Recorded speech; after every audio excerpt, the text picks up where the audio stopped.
When I was 13, the dawning of a new millennium took place on New Year's Eve.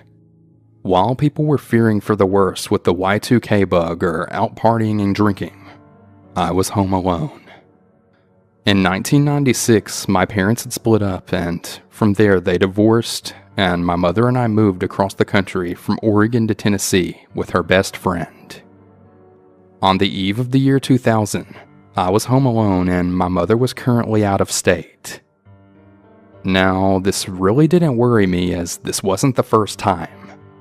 I often came home to find a note on the kitchen counter saying that they had gone to Florida for a few days and that there were groceries in the fridge. Since the divorce, she was regularly leaving me alone for really long periods of time to go to Florida. We lived on a relatively quiet road surrounded by trees and set a few miles out of town.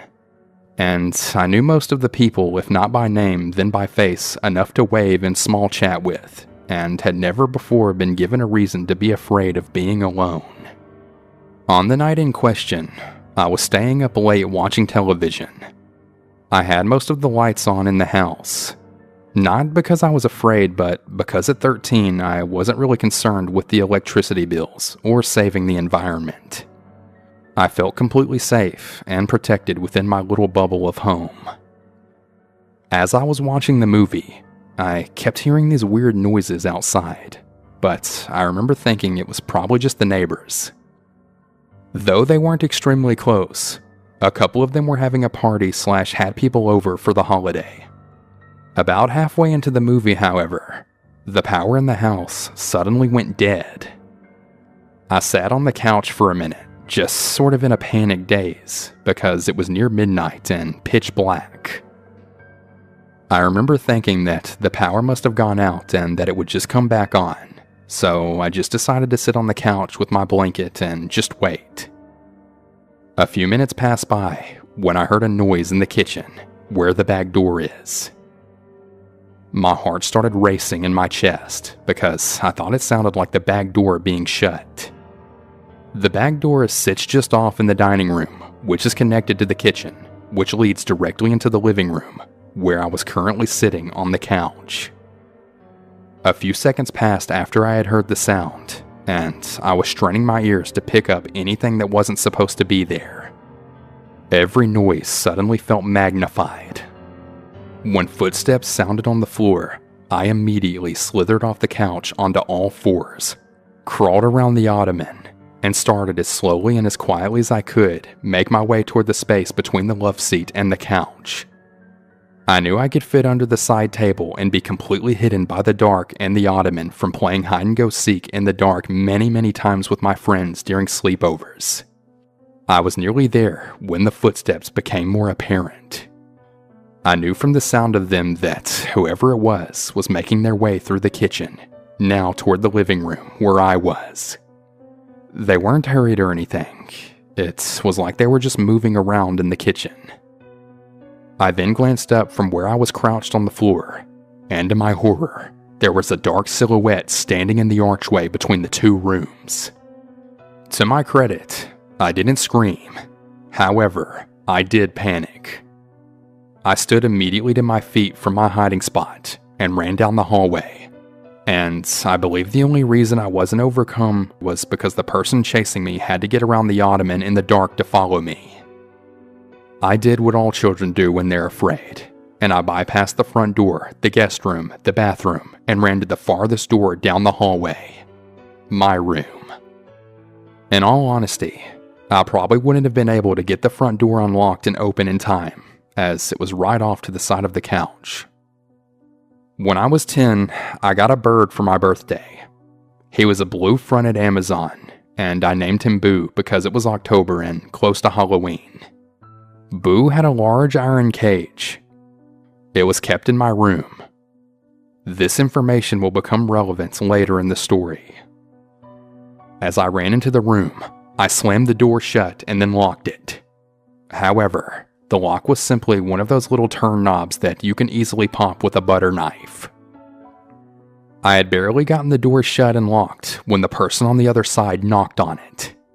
I have no idea why they knocked. If they did it to mock me or to scare me, but I knew in my heart that my little lock was not going to keep whoever it was on the other side out of my room. It didn't keep my mother out when we were arguing, and it wouldn't stand up to brute force. I was panicking, on the verge of tears, when the person started laughing. It was low, quiet. It wasn't like manic laughter, but as if they were genuinely amused. It was the laughter that really frightened me, and I started heavily, hysterically crying and looking around my room trying to figure out what the hell I could do. That was when I realized Boo's cage would fit almost perfectly between the door and the wall of my closet. The cage moved quietly on my carpeted floor, but as I pushed it into place, it scraped against the door and alerted whoever it was on the other side that I was trying to barricade myself in, because suddenly they then threw themselves at my door, and you could hear the sound of the wood splintering and the door handle being twisted so violently. Boo, who had been stirred by the movement awake, began literally screaming and flapping his wings. I might have even screamed with him, but honestly, I don't really remember screaming. I just remember being extremely terrified. Terrified, I crawled under my bed and waited. Several minutes passed, and the person eventually stopped attacking my door. Boo continued screaming even after he had stopped. Though being under my bed gave me no feeling of being secure, I didn't come out from under it because I simply had nowhere else to go. I thought about trying to go out the window, but I was afraid he might expect it and therefore be waiting for me on the other side, and it was also several feet off the ground, as the house was built on a raised foundation. I remember laying under my bed, just terrified, for what felt like hours. I must have fallen asleep because I awoke in the next morning to daylight. The fear of what happened came back to me as soon as I registered where I was and why, and scared that whoever had been in my house might still be there. I then decided to crawl out the window and run to a neighbor since it was daylight outside, and therefore I felt less afraid. Crawling out a window is a lot harder than it looks, and I did it less than gracefully, as I was not and still am not the most coordinated human being. Once I was back on my feet, however, I carefully made my way around the house, and that's when I noticed the back door was wide open. Still pretty scared, but feeling braver now that I was outside and that it was morning instead of pitch black night, I walked up the back steps and peered inside. Seeing nothing out of the ordinary, I decided to go back inside. Looking back now, I really cringe on how stupid this could have turned out, and I really wish that I could have told my younger self to make the smarter move and just go get help. But thankfully, no one was inside the house.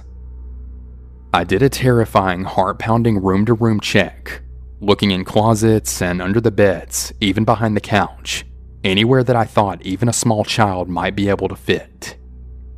I even popped the lock on my mom's bedroom so that I could check it, and then relocked it afterwards. When I was absolutely positive there was no one there, I then went back to lock the back door and noticed that the breaker box on the opposite wall was also open. The main switch had been pulled. I flipped it back on, locked both locks on the back door, checked all the windows and front door, and then called my mom, where I once again broke down crying hysterically. She called a coworker who came and stayed the entire day with me as they drove back. My mom still took random trips to Florida after that, but I always went with her from then on forward. So terrifying, laughing, crazy person that broke into my house on New Year's Eve. Please, don't ever come back. I sincerely hope no other young girl had to meet you either. I don't really know if you were just some drunk visitor of a neighbor, but you terrorized me that night. I was really afraid of being alone when my mom was working, and to this day, I still get scared when I am home alone. I overthink what I would do if someone came inside and where I would hide. Whenever my cats make a noise out of nowhere, I immediately investigate for fear it's someone trying to get in. I'm really glad I survived that night.